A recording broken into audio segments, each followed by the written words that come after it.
세상을 살아가면서 그리고 교회에 와서 예배드리면서 가장 듣기 싫어하는 말이 있습니다. 그것이 무엇일까요? 죄. 그리고 나를 향하여 죄인이라고 말할 때 사람들은 별로 기뻐하지 않습니다. 설교자도 죄에 대하여 설교를 하려고 그러면 굉장히 마음속에 큰 부담을 갖습니다.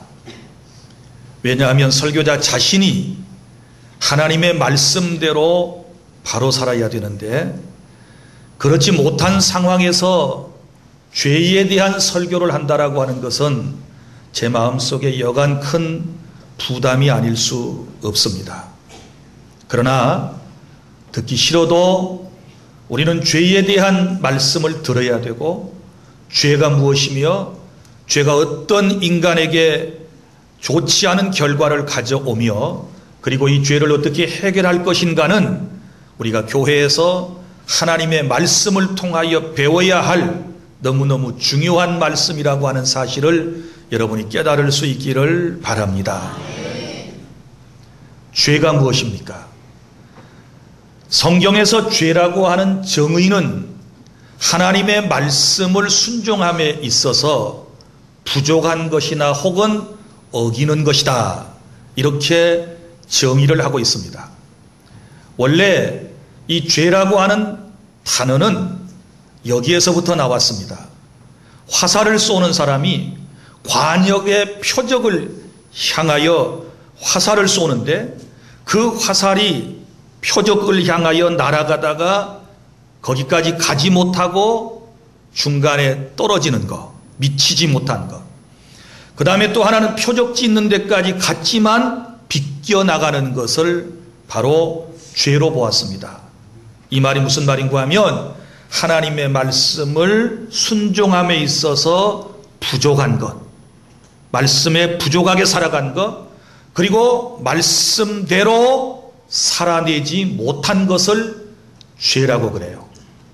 자, 사랑하는 여러분, 지금 로마서의 내용이 무엇입니까? 1장에서 이제 바울은 이방인의 죄를 지적을 했다고 그랬죠.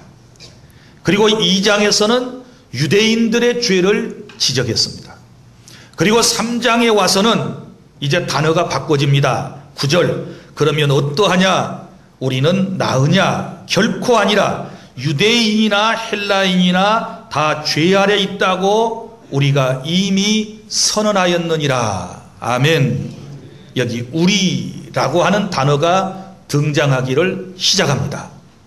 그러니까 현재 예수님을 믿는 사람이라고 해서 더 나으냐? 아니다는 거예요. 우리는 교회 안의 사람들은 죄를 용서받은 죄인들이고 아직 교회 안에 예수님을 믿지 않고 들어오지 않은 사람들 또한 죄인이다 그 말이죠. 그래서 우리 모두가 다, 전 인류 모두가 다 죄 아래 있다라고 성경은 이미 선언을 하고 있는 것입니다. 자, 그러면 이 죄라고 하는 것을 우리 조금 더 쉽게 풀어보도록 하겠습니다. 한문에 죄라고 하는 것은 넉사자 밑에 안일비자를 쓰면 죄라는 말이 됩니다. 자, 넉사자 밑에 안일비자. 네 가지가 아닌 것을 성경은 죄라고 말씀을 하고 있는데 큰 죄 네 가지가 나옵니다. 첫째는 불신입니다. 불신. 성경 로마서 14장 23절 믿음으로 하지 않은 모든 것이 죄다. 또 요한복음 16장 9절 믿지 않는 것이 죄다. 이렇게 선언을 했습니다. 그러므로 첫 번째 죄가 뭐냐 그러면 하나님을 예수님을 믿지 않는 것이 불신이 죄다라고 하는 뜻입니다. 그 다음에 두 번째는 뭐가 죄냐 그러면 불선입니다. 불선. 야고보서 4장 17절 사람이 선을 알고도 행하지 아니하면 죄다. 선이 뭔가를 알면서 그대로 선을 행하지 않는 이것이 죄라고 성경은 말씀을 하고 있습니다. 그리고 세 번째는 죄는 불법입니다. 로마서에도 나오고 요한일서 3장 4절에도 뭐라고 나옵니까? 죄는 곧 불법이다. 하나님의 말씀, 법을 지키지 않는 것이 죄라고 성경은 말씀을 하고 있습니다. 그 다음에 네 번째, 의를 행하지 않는 것. 요한일서 5장 17절, 모든 불의가 죄다. 이렇게 선언을 했습니다. 네 가지 여러분 기억하십시오. 불신, 불선, 불법, 불의. 성경은 이것이 죄라고 말을 하는데 그 중에 가장 큰 죄가 어떤 죄냐? 불신입니다. 예수님을 믿지 않는 죄, 하나님을 믿지 않는 죄가 가장 큰 죄고, 이 죄 때문에 결국은 인생이 이 죄를 해결하지 못하면 지옥에까지 가게 되는 것입니다. 그래서 오늘 여러분들은 하나님의 말씀은 우리에게 거울과 같아서 이 말씀의 거울 앞에서 우리의 모습을 볼 수 있어야 합니다. 나라고 하는 존재가 어떤 존재인가? 오늘 성경은 아주 처참할 정도로 인생에 대하여 파헤치고 있습니다. 감추어진 인생의 내면 세계에 대해서, 여러분의 삶에 대해서, 우리의 삶에 대해서 너무너무 적나라하게 성경은 오늘 말씀을 하고 있습니다.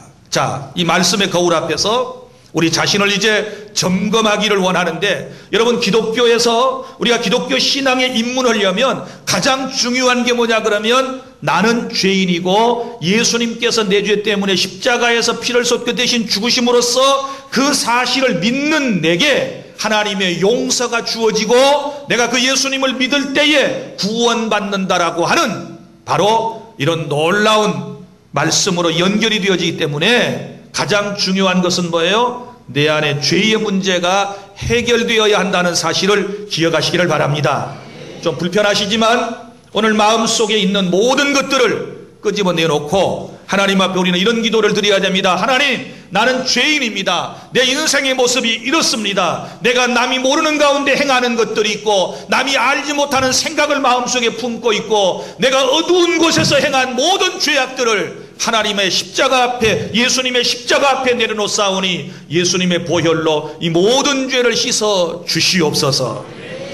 예수님께서 이렇게 말씀하셨습니다. 내가 의인을 부르러 온 것이 아니다. 죄인을 불러 회개시키기 위해서 내가 왔다. 무슨 얘기입니까? 죄인들을 위하여 죽기 위해서 대신 십자가에서 죽고 모든 인생들의 죄를 사해주기 위해서 내가 이 세상에 왔다. 이렇게 말씀을 하셨기 때문에 죄인이 하나님 앞에 나오는 것은 당연한 것입니다.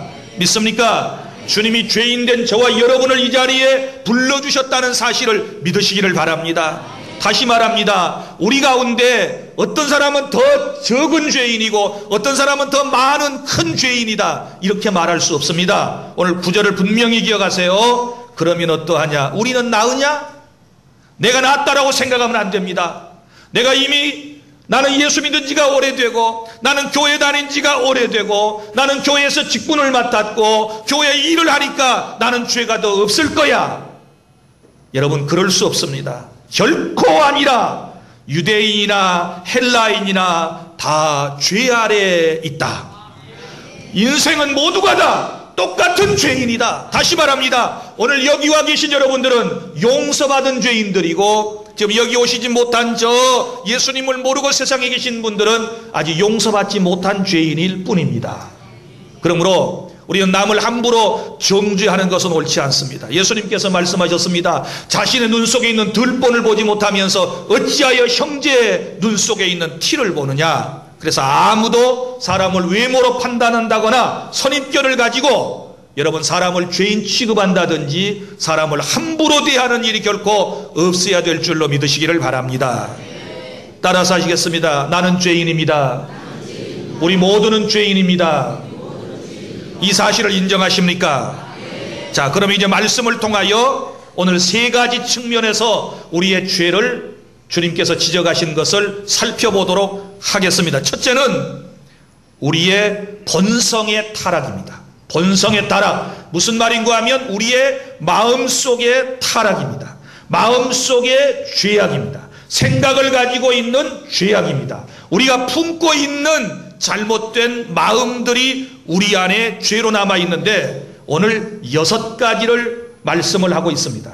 우리 성경을 함께 읽으면서 해당되는 부분에 여러분이 동그라미를 한번 해보시기를 바랍니다. 자, 본성, 우리의 생각 속의 죄악, 첫 번째 불의함입니다. 10절 기록된 바 의인은 없나니 하나도 없으며.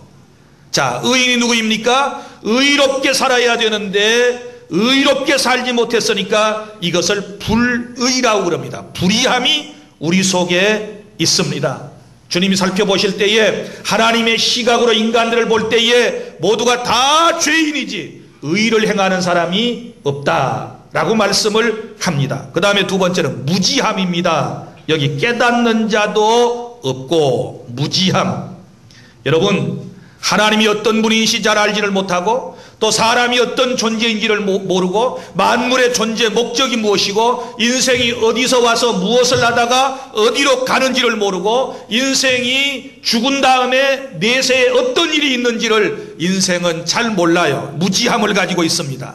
영적인 세계에 대하여 무지함이 가득 차 있습니다. 미래에 대하여 인간은 무지함이 가득 차 있습니다. 그래서 하나님을 깨닫지 못하는 것, 알지 못하는 것이 죄악입니다. 그리고 또 본성의 타락 가운데 세 번째 무관심. 하나님을 찾는 자도 없고, 자, 하나님을 찾지 아니하고 오직 자기 자신만을 위하여 살아가는 삶을 의미하고 있습니다. 그 다음에 다 치우쳐. 네 번째, 다 치우쳤다. 본성이 치우쳤다. 바른 길로 가지 아니하고 어그러진 길로 간다. 하나님께서 우리에게 정해놓으신 길이 성경이에요. 이 말씀대로 살아가야 되는데 자꾸 옆으로 샌다 그 말이죠. 이것이 죄악이다. 그 다음에 무익한 삶. 무익하게 되고, 이 말은 맛을 잃은 소금과 같다. 성경이 뭐라고 말씀을 했습니까? 소금이 만일 제맛을 잃으면 이것은 길바닥에 내버려질 것이고 많은 사람들이 와서 이 소금을 밟고 지나가게 될 것이다. 이렇게 말씀을 했지 않았습니까?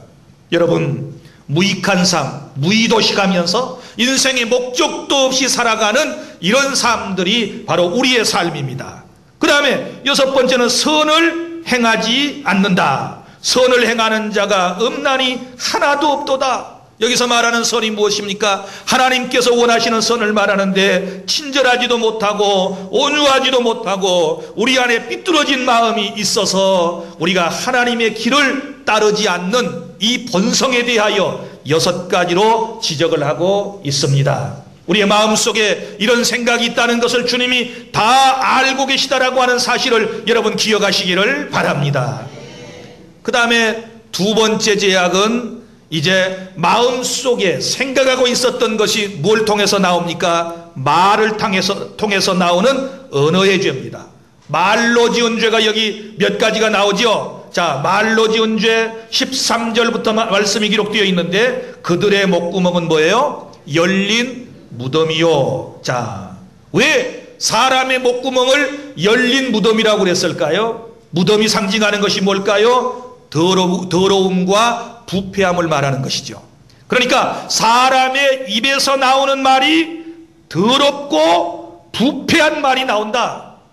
깨끗한 말이 나오지 않고 은혜로운 말이 나오지 않고 우리 입에서 나오는 말이 너무너무 지저분한 이런 말을 우리가 쏟아내면서 지금까지 살지 않았습니까? 마태복음 12장 24절에 예수님이 말씀하시기를 마음에 있는 것이 입을 통해서 나온다. 이렇게 말씀을 하셨지 않았습니까?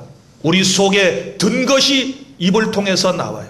내 생각이 입을 통해서 나와요. 내 철학이 입술을 통해서 나와요. 그래서 사람은 말을 들어보면 그 사람의 인격을 알 수 있고 그 사람의 배움 정도를 알 수 있고 그 사람의 가정 교육 정도를 알 수 있고 그 사람의 실력에 대해서 알 수 있다고 그러지 않습니까? 자, 독서를 많이 하고 하나님의 말씀을 열심히 읽고 묵상하고 하나님의 은혜 가운데 살아가는 사람들은 말이 굉장히 지혜로워요. 그리고 문장의 어휘력이라든지 이런 것들이 뛰어나요. 들으면 은혜가 돼요. 들으면 귀가 쏠깃해요. 너무너무 아름다운 소리가 들려와요. 그런데 독서도 잘하지 않고 성경도 안 읽고 하나님의 은혜를 의지하지 않는 사람들, 하루 종일 살아가면 사는 말의 단어가 몇 개 정도 될까요? 몇 개 없어요. A, C, A, C. 거의 뭔 새끼, A, C, 요런 발음을 하며 살아가요. 여러분이 하루 종일 사용하는 여러분의 입에서 나오는 단어의 개수를 한번 조사해 보세요. 든 것이 나와요.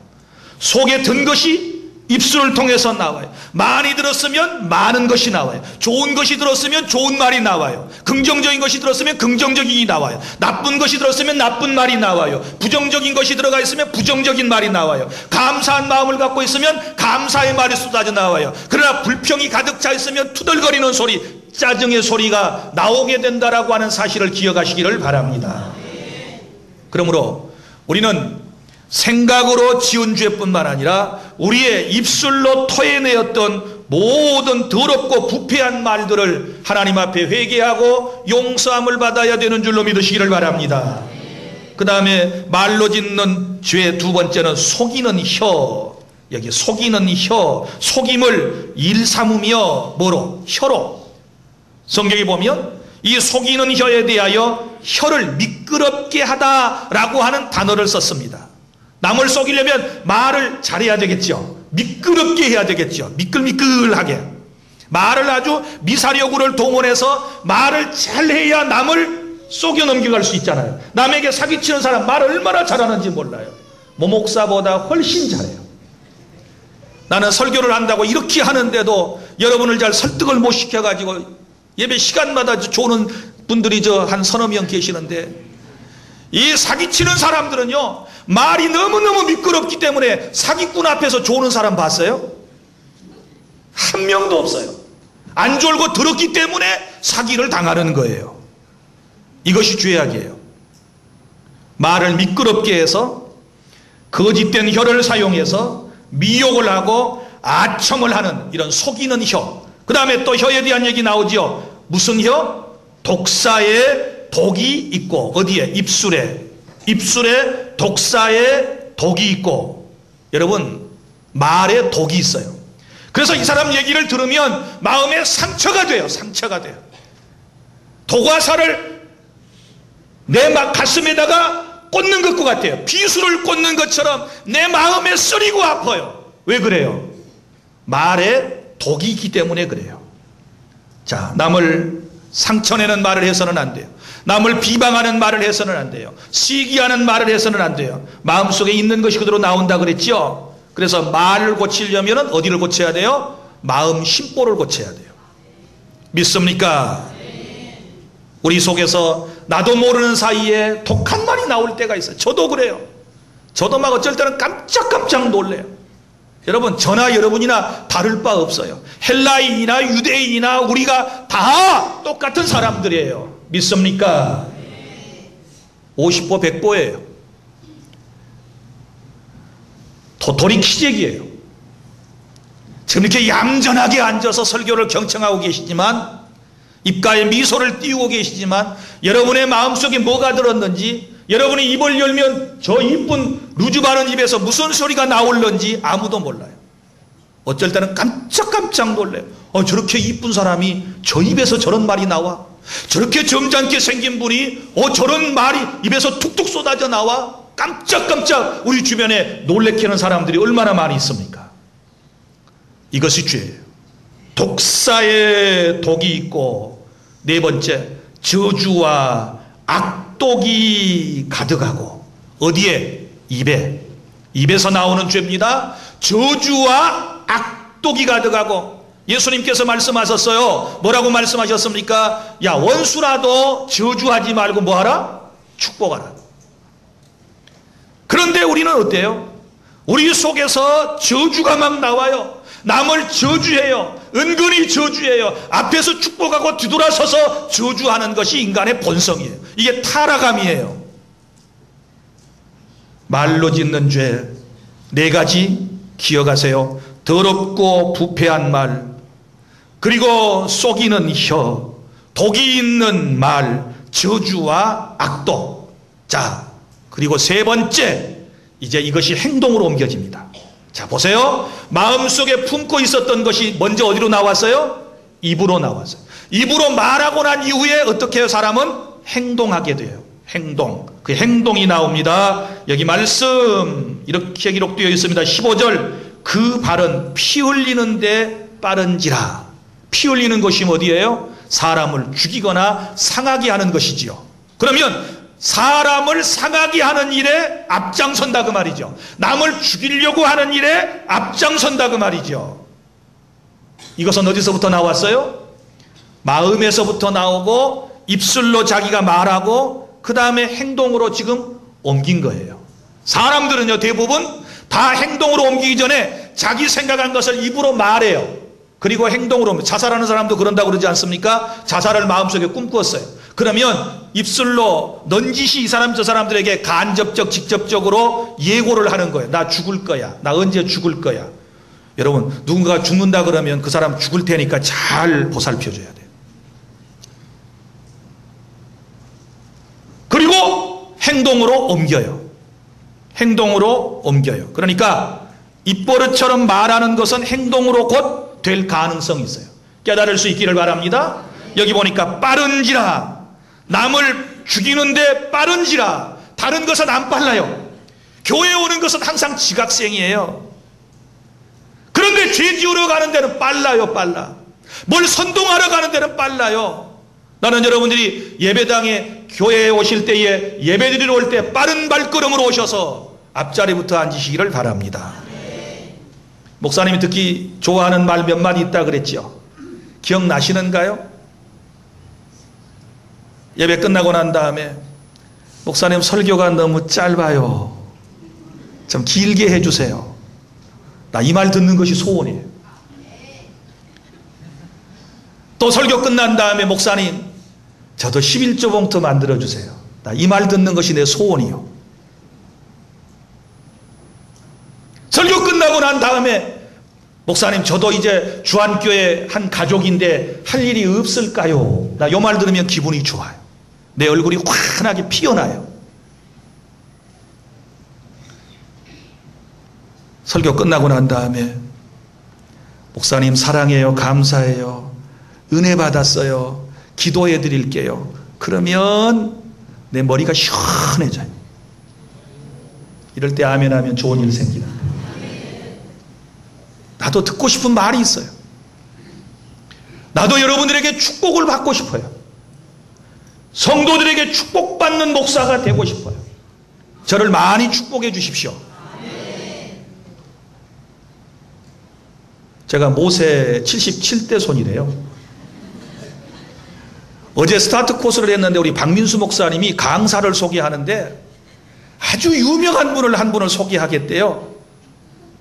토크를 하는데 모세의 77대 손 주안교회 모상년 목사님을 소개합니다. 그러니까 막 박수가 나오고 그랬는데 비웃는 거예요. 사랑하는 여러분, 우리 죄 짓는데 빨라서는 안 돼요. 그 다음에 행위로 짓는 죄가 또 나옵니다. 파멸과 고생입니다. 파멸시키는 거예요. 환경을 오염시키고 나라를 무너뜨리고 일터를 무너뜨리고 가정을 파멸로 만들어가고 재산을 파멸시켜서 사람을 고생하게 하는 죄가 있어요. 남을 못 살게 굴고 남을 축복하지 못하고 남의 것을 자꾸만 파멸하려고 하는 잘못된 행동들이 있어요. 그 다음에 세 번째는 다투는 일이에요. 평강의 길을 알지 못하였고, 이 말의 원래 뜻은 뭐예요? 평강의 길을 알지 못했다는 말은 늘 다투기를 좋아한다 그 말이에요. 항상 평화를 힘쓰고 평강을 원해야 되는데 이걸 모르니까 뭐 한다는 얘기예요? 늘 다투는 거예요. 어디 가서든지 성질만 내고 어디 가서든지 죄송해요. 꼬라지만 내고 어디 가서든지 목소리만 높이고 이러는 잘못된 행동들이 우리에게 있다는 것을 성경은 말씀을 하고 있습니다. 그 다음에 마지막으로 하나님을 두려워함이 없어요. 18절 그들의 눈앞에 하나님을 두려워함이 없느니라 함과 같으니라. 시편에 있는 말씀들을 지금 계속 인용해서 말씀을 하고 있는데 하나님을 두려워하지 않아요. 뭘 말할까요? 혐오스러운 행위. 사람들이 볼 때, 하나님이 볼 때 고개를 절레절레 흔드는 혐오스러운 행동을 하는 것이 우리 인생들의 모습이에요. 자, 그러면 이제 오늘 저와 여러분들이 어떤 존재인가를 말씀의 거울 앞에 비춰봤어요. 자, 생각을 들여다보니까 우리의 생각이 다 나쁜 생각만 가득 차 있어요. 가득 찬 생각이 어디로 나왔어요? 나쁜 말로 나왔어요. 나쁜 말로만 나오는 것이 아니라 뭐로 행했어요? 사지백체를 가지고 행동으로 옮긴 이런 죄가 있어요. 이런 죄는 저나 여러분이나 헬라인이나 유대인이나 어느 사람이나 이 땅에 살아가는 모든 사람이 다 이런 죄를 지었다는 사실을, 이런 죄인이라고 하는 사실을 여러분 깨달을 수 있기를 바랍니다. 그런데 한 가지 여기 중요한 것이 있어요. 죄에는 벌이 따라와요. 형벌이 따라옵니다. 형벌이 따라오는데 범죄한 사람에게 가해지는 고통이나 고난은 두 가지 형태로 나타나게 되는데 하나는 자연적인 형벌이 있고 하나는 적극적인 형벌이 있어요. 그러면 죄를 짓고 난 다음에 자연적 형벌로 오는 것은 무엇일까요? 이런 것들이죠. 게을러 가지고 일을 안 했어요? 그러면 가난이 찾아오겠죠. 이 사람은 가난하게 살아요. 이건 아주 필연적이고 이건 자연적인 벌이에요.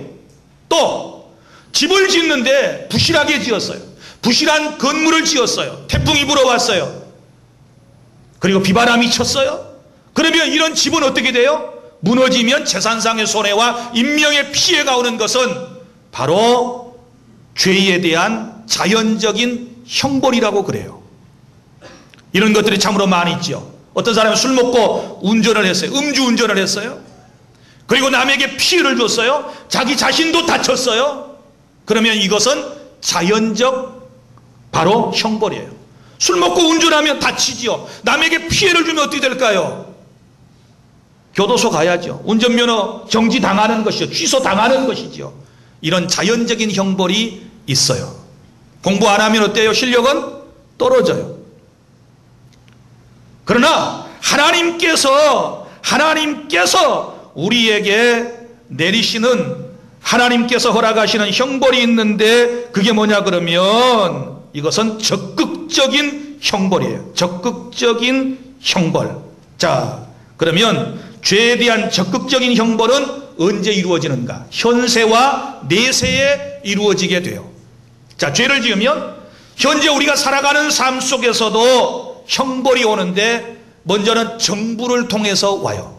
우리가 국법을 범하면 벌을 받죠. 이 앞에 무단횡단하면 안 되는데 이 무단횡단하다가 걸리면 스티커 발급 받지 않습니까? 정지선 지켜야 되는데 자동차 운전하다가 정지선 안 지켰어요. 신호 지켜야 되는데 신호 안 지켰어요.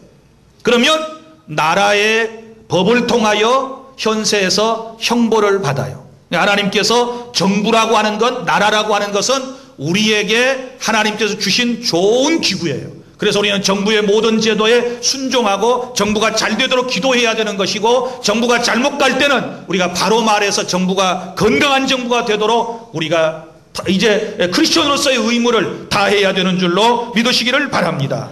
그 다음에 또 하나는 자신의 삶의 영역에서 죄를 지으면 반드시 어떤 어려움이 와요. 그런데 어떤 사람들 죄를 지었는데 현세에서는 그 죄에 대한 값을 다 치르지 못하는 사람들이 우리 주위에 있어요. 우리가 생각할 때 나보다 더 많은 죄를 짓고 더 못된 짓을 했는데 나보다 더 잘 먹고 잘 사는 사람들이 우리 주변에 있을 수 있다 그 말이죠. 그래서 세 번째 형벌은 바로 영원한 형벌, 지옥의 형벌이 있어요. 이걸 내세의 형벌이라고 그래요. 깨달아지시면 아멘. 그래서 죄가 뭔가를 알았고 죄의 내용이 뭔가를 알았고 죄의 결과가 형벌로 나타난 것을 이제 우리가 배웠는데, 그러면 이 죄를 어떻게 처분할 것인가? 이게 이제 모든 종교의 초점이 다 여기에 맞춰져 있어요. 죄 때문에, 죄로 인하여 죄를 지었기 때문에 인간이 어려움을 겪다가 결국은 죽게 되는데 어떻게 하면 이 근본적인 죄의 문제를 해결할 것인가? 하나님은 우리를 사랑하셨어요. 그리고 2000년 전에 독생자 예수 그리스도를 우리에게 선물로 보내주셨어요. 그런데 그 예수님 안에는 세 가지 선물이 있다고 제가 말씀을 드렸어요. 첫째는 용서의 선물. 예수님을 믿으면 어떤 죄를 지었든지 간에 헬라인이나 유대인이나 이방인이나 우리나 어떤 사람이나 모두가 다 죄를 용서받게 되는 줄로 믿으시기를 바랍니다. 용서받으면 행복해지고 관계가 회복되어지게 돼요. 그리고 또한 그 예수 그리스도를 믿게 되었을 때에 현재의 우리가 진정한 행복과 그리고 현재를 살아나갈 수 있는 능력을 하나님께서 우리에게 예수님을 통하여 선물로 주신 줄로 믿으시기를 바랍니다.